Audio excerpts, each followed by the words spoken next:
My name is Jessica Rudolph. I am founder of my very own blanket. I started this 26 years ago.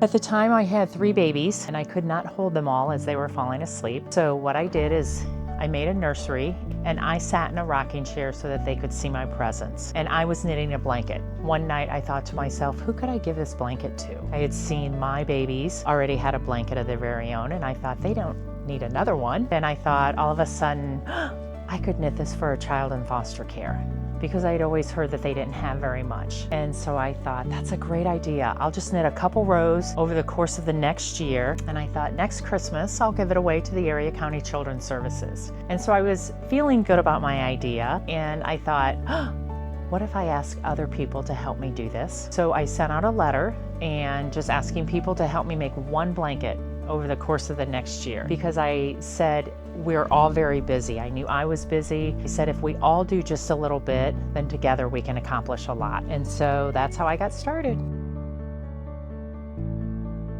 One time we received a letter from a caseworker in Alabama who wrote to us to say how our blankets supported the work that she did when they brought a little boy. At the time he was 5.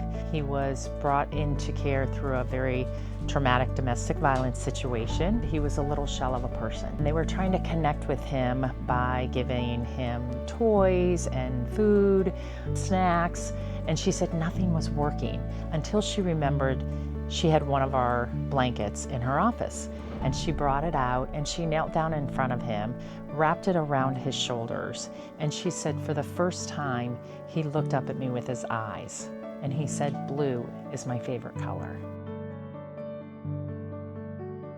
My proudest moment is, well, I have a few, if I can say just a few really quick. One is that 26 years later, these blankets and these quilts and these handmade creations that are so beautiful, they're still free to them and they don't have to fill out any paperwork to receive them. We just give them to them.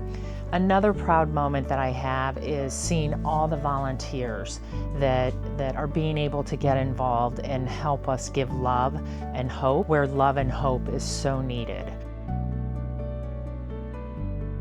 The community can get involved in a way that they can share their time and their talents. Keep making blankets, keep making quilts. If you don't know how to sew, knit, or crochet, then you can make a no-sew fleece blanket. There's so many ways that you can get involved to make a blanket, help us spread the word, or you can make a donation. We're a charity and we always are needing support with financial help.